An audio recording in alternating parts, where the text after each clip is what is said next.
Kaito had walked this path every Friday for years. Tonight, the golden hour felt heavier, like the air itself was holding its breath. He rounded the hallway corner, plastic bag crinkling. Nothing had been out of the ordinary, until this exact second. Why am I so nervous? It's just Nanami. The door swung open, and time stopped. Kaito's mind blanked, unable to reconcile the person standing there with his tomboy best friend. Don't laugh, okay? The plastic bag slipped from Kaito's fingers. Chips scattered across the floor, the sound impossibly loud in the silence. Wait, no, forget. I am here. Instinct took over. His foot shot forward, jamming into the gap. The door bit into his sneaker, but he didn't move.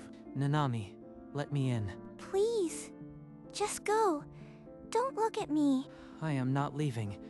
We do this every Friday. I don't care what you are wearing. The door shuddered, then relented. Nanami stepped back and let him through without meeting his eyes. They settled on opposite ends of the couch, a chasm of cushions. The remote sat untouched between them. Nanami grabbed the remote and turned on the movie without asking. The screen exploded with bright cartoon colors, but neither of them saw a single frame. Say something. She's right next to you, falling apart, and you are staring at a screen like an idiot. Nanami's fingers worked the hem of her dress, twisting the fabric over and over. Her knuckles were white. Why is she doing this? This isn't her. Her posture was iron, eyes locked forward. She hadn't blinked since the movie started. This silence is a physical thing, pressing down on my chest. The movie's soundtrack swelled, but the silence between them crushed every note. 16 years of Friday nights had never felt so distant. You'd think the hero would notice the obvious trap. It's just a movie. Stop overthinking. Kaito's gaze slipped past the glowing screen, tracing the thin strap of her sundress before he could stop himself. What? Why are you staring at me like that? Sorry, just. The animation is pretty good, right? She tugged at her collar, as if the mint green fabric was strangling her. The silence crashed back, thicker than before. He opened his mouth. The question was right there. Why did she dress up? But he swallowed it. Not yet. He's going to ask. I am not ready. I can't. The space between them on that couch felt like a held breath, waiting to shatter. Just ask her. It's Nanami. You've known her 16 years. What's the worst? Nanami, look at me. What's going on with you tonight? There's nothing going on. Just leave it alone and watch the stupid movie. You hate dresses. You hate makeup. We've been best friends 16 years, and tonight you are a stranger. Why does everything have to be a mystery? Can't you just let me have one night? If it's just one night, then why are you shaking? Because this isn't just a dress. It's me trying to show you. God, I can't even say it. Show me what? Nanami, I am not leaving until you tell me. Please, Kaito, drop it. I am begging you. I am not ready to say it. If you've ever been my friend, just wait. He saw the terror in her eyes and forced his own questions to silence. He nodded once, jaw tight. I'll wait. I have to. The credits faded to black. The television hummed static, ignored by both. The silence between them was a third presence. Movie's over. I waited, Nanami. I did what you asked. Now tell me what's really going on. You'll hate the answer. You'll see me differently. And I can't lose that. A cold certainty gripped him. There had to be someone else. Why else would she change like this, after 16 years? Is there another guy? Is that what you are too afraid to tell me? What? No, there's nobody. You are making this up in your head. Then who is this dress for? Why now after 16 years of hoodies and wrestling? It's not for someone else. I wanted to show you a different side, but I can't. She reached out, but he pulled back. Her hand fell to her side, trembling. He stared at her, jealousy poisoning every thought. The space between them felt like a canyon. I thought we were closer than this. 16 years. And you won't even tell me the truth. He turned toward the door, with a finality she'd never heard before. Her hand shot out, fingers locking around his arm. There's no one else, Kaito. I swear on everything. Then why? Why do all this? Because I wanted you to see me differently. I am so tired of being just one of the guys. Is that what this is? You think I only see you as a guy? He doesn't get it. He never will unless I say it. But I can't. She tightened her grip on his arm, as if letting go would mean losing him entirely. Kaito, wait. Please don't walk out. I just need a second. He stopped. Her hand was trembling, her eyes were begging, and something inside him refused to leave. The dress. It's for you, Kaito. I wore it for you. No. Wait. That's not what I just wanted you to see me as a girl. For once. For me? You wanted me to see you as a girl? So you dressed up, hoping some other guy would notice that version of you. There is no other guy. I told you, it's not about that. Then, what is it about? Because right now, none of this makes sense. I can't say it. The words are right there, but I just can't. She opened her mouth again, but only a choked sob escaped. The moment for clarity had passed. Kaito watched her crumble, and his confusion hardened into a cold assumption. She wanted to change for someone else. They stood inches apart, but her half-truths had built a wall between them. She collapsed onto the couch, tears streaming, the dress pooling around her like a fallen flag. You don't get it, Kaito. You've never had to get it. Kaito lowered himself onto the far cushion, a careful distance between them. Then make me get it. I am right here. Do you remember the day we met? I was 6. You stole my swing. Stole is a strong word. I was there first. A ghost of their old banter slipped between the tears, and for a second, they weren't strangers. That friendship. It's the most real thing in my life. I was so scared of breaking it.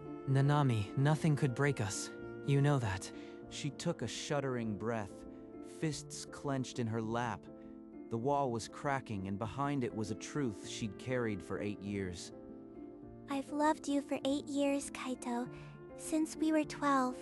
I never said anything because this friendship meant more to me than any romance ever could. Kaito's lips parted, but no sound came. His brain couldn't process the words fast enough. Tonight I dressed like this. This version of me you've never seen. To give you a choice. She gestured weakly at the dress, the ribbon, the makeup. It was the first time she'd ever looked like this, and it was all for him. I wasn't trying to be pretty. I was trying to be honest. I wanted you to know I had this side, even if you never wanted it. 8 years. The number echoed in his skull. All those wrestling matches, video games, bunk beds. She'd been hiding this the whole time. Please say something. Anything. They sat frozen, the confession hanging between them like a fragile thread. She was terrified. He'd cut. Her fingers twisted the hem of the dress one last time, then went still. She'd said everything. Now she waited. Kaito's mind scrambled for a response. Every answer felt too small for what she'd just given him. Kaito took a breath that felt like his first in hours. The irony was so sharp it hurt. I've been in love with you for 6 years, but not this version. What do you mean? The girl who wrestles me into the mat. Who beats me at every game and never lets me forget. The girl in the hoodie and jeans with the ponytail. That's who I fell for. I never said anything because I thought you'd want to be liked like other girls. I was terrified of liking you wrong. Nanami's mouth opened, but no sound came. The room spun around her. All this time, I was scared to tell you that I loved the real you, not the dress. 6 years and 8 years of silence. Parallel fools, protecting a friendship from a love that was always there. For a long moment, neither of them breathed. The world had tilted, and they hadn't yet learned to walk on this new ground. Then a sound. Not words, a wet, choked laugh that broke through the silence, like a crack in ice. 16 years. And we We both were so scared. You dressed up to show me something I've always had, and I was hiding from the one thing you wanted me to see. The truth was so absurdly simple that it wrapped all the way around to hilarious. Their laughter ricocheted off the walls. I was so worried you'd only like me if I looked like a girl. But you liked me because I didn't. And I thought, if I told you I loved the tomboy, you'd think I didn't want the real you. But that is the real you. The irony was a shared secret they could finally laugh about together. Years of silence evaporating in gasps and giggles. We're idiots. Complete idiots. The biggest. They sat there, tears still tracking down their faces, not yet decided on what came next, but no longer afraid. As the last laugh died, Kaito's expression grew solemn. He stood, and the room shifted with him. Nanami, before anything else, please go change. Back into your hoodie and jeans. But I dressed up for you. Why would you want me to change? Because I need to see you. The you I've been in love with for 6 years. Not this, though this is beautiful, but the real you. She stared at him, then down at the rumpled dress. A slow, fragile smile spread across her face. Okay, but you better have tissues ready when I come back. She rose, and for the first time tonight, the tension in her shoulders melted. She walked toward the hallway without looking back. The bedroom door clicked shut. The apartment fell quiet, save for the thud of Kaito's heart. He sank onto the couch, elbows on knees, hands clasped tight. The weight was a new kind of agony. 6 years. 2 more minutes won't kill me. But if she walks out in that hoodie, I might not survive it. The hallway door opened.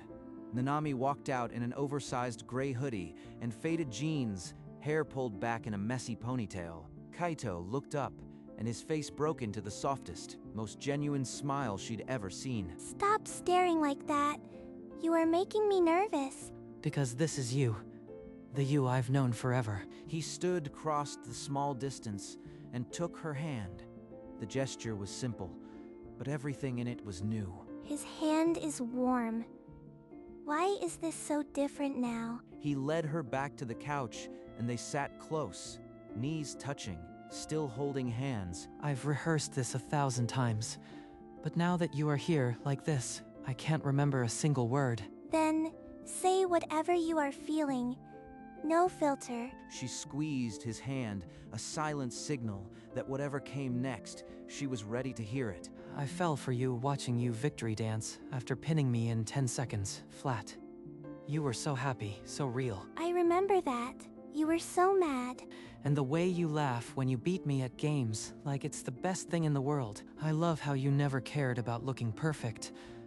You were always just you. Her hand flew to her mouth, tears spilling over. She was nodding before he even finished. Nanami, will you be my girlfriend? Not the version in the dress, the one in this hoodie.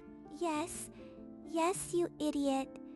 Since I was 12. Their hands tightened, a silent vow sealed in the spaces between their fingers. I've waited 6 years to hear that. And I've waited 8. You owe me 2 years of payback.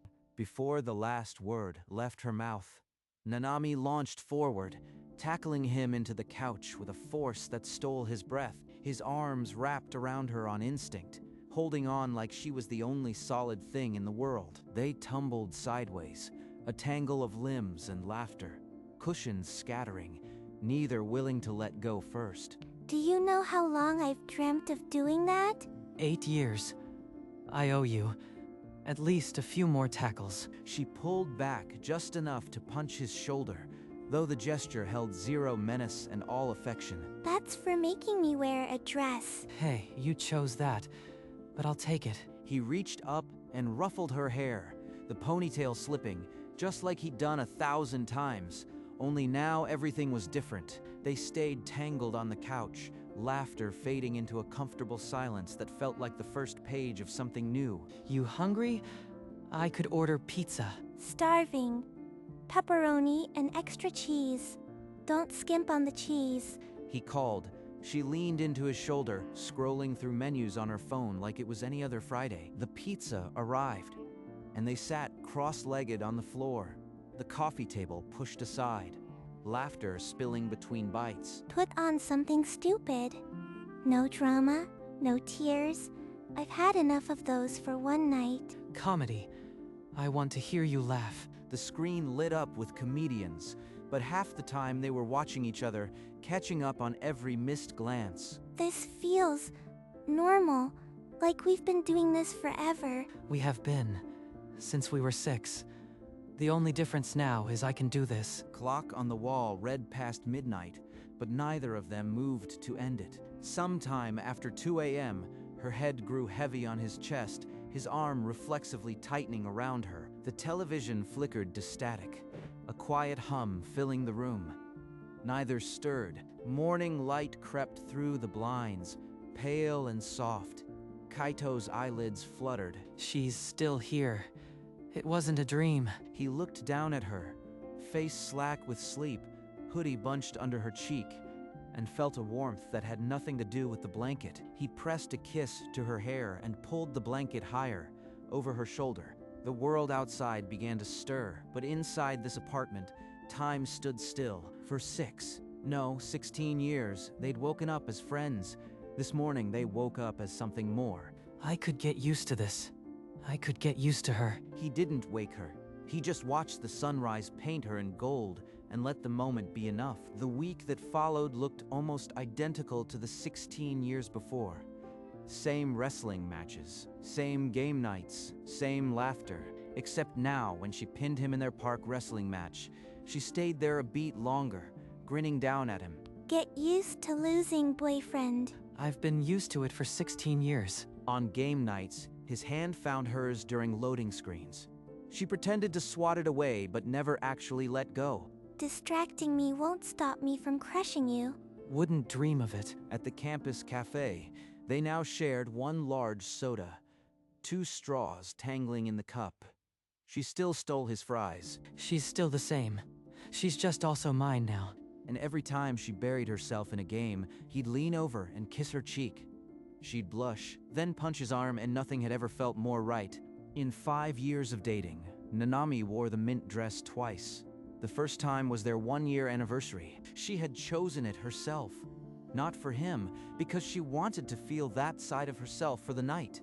The second time was a spring wedding, a garden party where she wore it again, a light shawl over her shoulders. They stood among flowers, his hand in hers. It was just another day they both chose to be exactly who they were. Both times, the choice was hers alone. The dress was never an obligation, only a door she could walk through when she wished. The rest of their lives, she lived in hoodies, and he never once wished she'd wear the dress instead. Every time he saw her in that faded gray hoodie, he remembered exactly why he fell in love. The dress had opened a door, but the girl on the other side was the same one he'd always known. She never needed to be anyone else. The hoodie was never second best. It was his favorite because it was hers, and that was the point. She chose the dress twice, but she never had to. Years into their relationship, little had changed, except everything. The faded gray hoodie was still her uniform. Sunday mornings, midnight gaming marathons, lazy afternoons, she wore it like armor, and he never wanted her in anything else. That faded gray hoodie.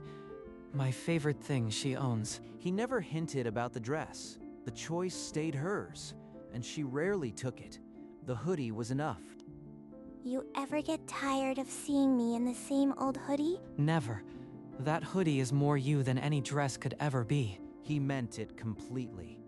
The dress had been a door. The hoodie was home. Every night, watching her focus on a game, gray fabric bunched at her elbows, he felt the same love as the night she opened the door in mint green. Their love wasn't about performances. It was built on stolen swings, wrestling pins, and 1,000 quiet moments in that hoodie. And that was enough. More than enough.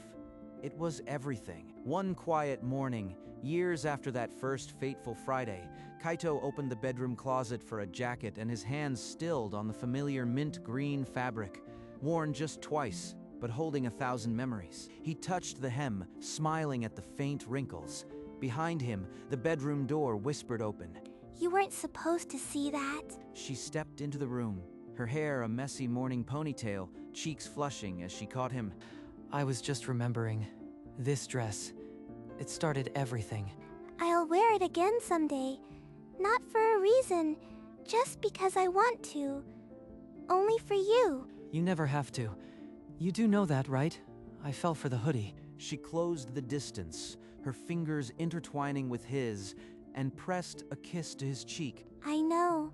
That's why I want to. And so it remained. The dress, a door she could always open, the hoodie, the home she'd never leave. And somewhere down a sunset street, two best friends walked forward, unchanged in everything but one. In the end, the mint dress wasn't the choice. It was just a door. The real choice was being brave enough to show someone who you are. Every piece, every version, every truth you've kept hidden, and even braver. To love someone exactly as they are, not despite it, but because of it. Kaito and Nanami never forgot that Friday night. Not for the dress, but for the honesty that followed. The hoodie stayed. The friendship stayed.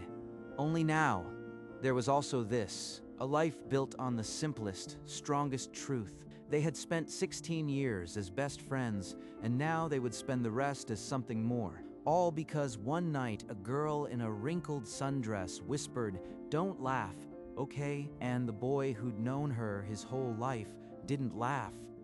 He saw her. He loved her. He stayed. That was always the point. The dress was just the first note of a song they'd been writing since they were 6. And the hoodie, it would stay, worn and loved, as long as there were games to play, matches to win, and a hand to hold.